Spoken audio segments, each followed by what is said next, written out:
Flashing lights dance with fire in the night. I'm wired. Watch the time pass us by. Is this feeling lying? Could you pass the lighter? Yeah, I'm trying to keep my cool. Nicotine in my veins, flaming up desires. What am I supposed to do? Cause it feels so good. Feeling wild like a zoo. Put me in a mood. Put me in a mood.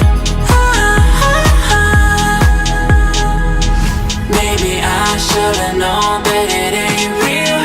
How'd you know how to get into my feelings? You're a trip giving me hopeless solution. Hopeless solution. Maybe I should've known that it ain't real. How'd you know how to get into my feelings? You're a trip giving me hopeless solution. Hopeless solution. Hopeless solution.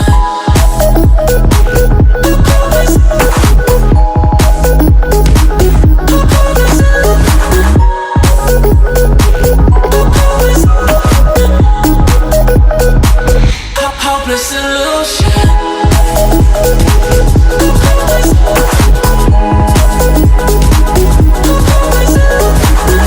You're a trip giving me hopeless solution. Hopeless solution. Yamaha MIUI 125 2022 model. So yung color niya guys, tinanong ko kanina kasi I'm not sure. Sabi ng mga staff ni Yamaha, yung color niya po is kulay peach. So kung naghahanap kayo guys ng motor na medyo bago sa mata na kulay, I highly recommend this motorcycle kasi talagang kakaiba yung kulay niya. Ito yung tipo ng motor na pag idadaan mo sa kalsada ay mapapalingon talaga yung mga nakasunuran sa'yo or mga nakasabayan mo. So dito sa front, nandito pa rin naman yung kanyang signature na design. Yung pinagkaiba nga lang is yung kulay niya. At nandito pa rin naman yung blue core, gives you more power but less fuel. Equip pa rin siya ng handbrake or park brake lock. Ayan, silver yung kanyang mga levers, emblem ni Yamaha.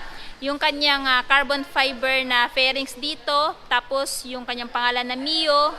Tapos yung paint job niya guys, napakalinis, no? Napakaganda ng pagkakapaint niya. Meron ding decals dito na Mio, which is color white. At nandito pa rin naman yung kanyang M-shape headlight design. Ayan. Sa ilaw sa front is naka-bulb type. Turn signals, bulb type pa rin. And yung kanyang fairings, ayan guys, napakaganda ng paint.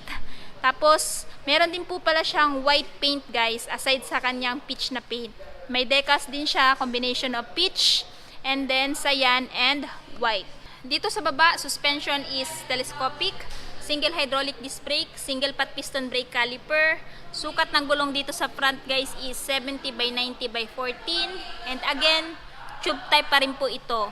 Tapos yung mags niya guys is glossy black with decals na Mio. Ayan, same lang po ng color yung decals niya sa color na kanyang paint at dito sa decals sa side. So ayan guys, nandito pa rin naman yung napakalinis na underneath para sa idadaan nyo sa mapuputik guys, hindi na kung saan saan tatalsik yung mga putik-putik, no? Safe na safe po yung engine ninyo. So ayan guys, ayan decals niya, paint na white. Yung paint na white guys is parang may combination ng glittery effects eh. Sa personal, kung machi-check nyo po itong motor na to sa personal. And also, nandito pa rin naman po yung kanyang malawak na footboard kung saan pwede nyo mapaglagyan ng mapapamalengke nyo. Front pocket dito.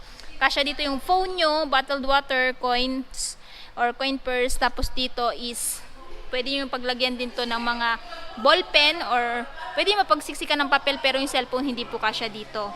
Tapos, ito pa rin naman po yung kanyang key.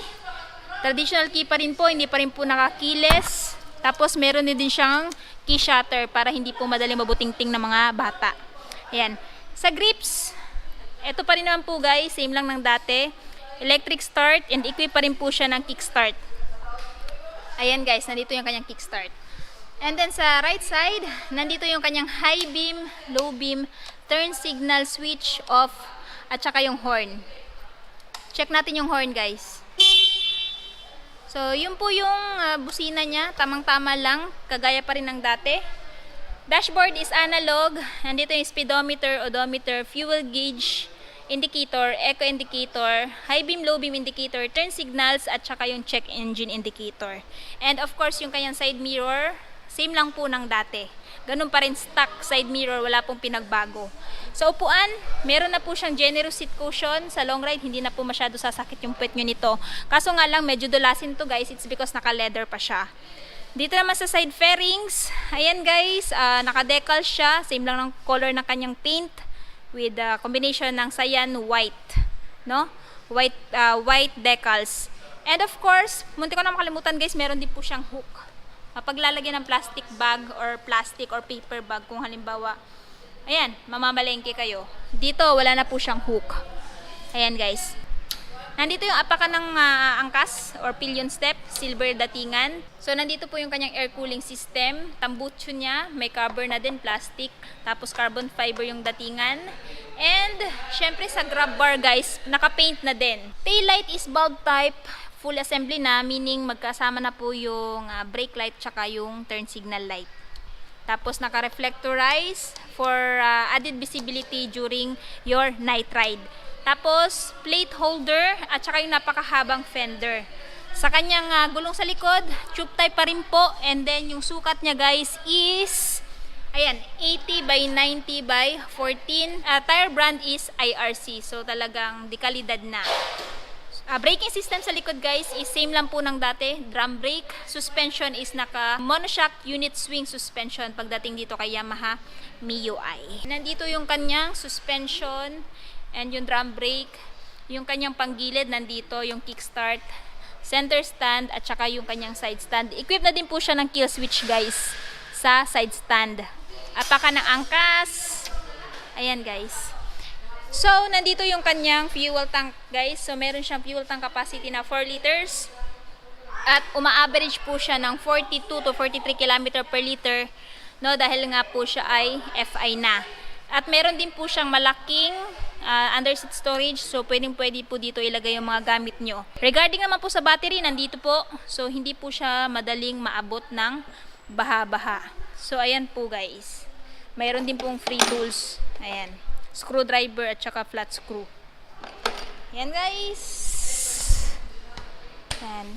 This motorcycle is powered by 125cc air-cooled 4-stroke single overhead cam at 2-valve. Max power is 7.0 kilowatts at 8,000 RPM and max peak torque of 9.6 Newton meter at 5,500 RPM.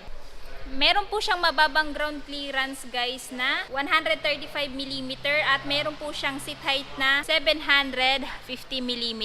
Kaya naman kayang-kaya po ito ng mga merong short height like 4'9" to 4'8". Kahit naka po 4 flat, kaya po rin po itong abutin kasi napakababa lang po talaga nitong motor na to. So, para kanino ba itong motor na to?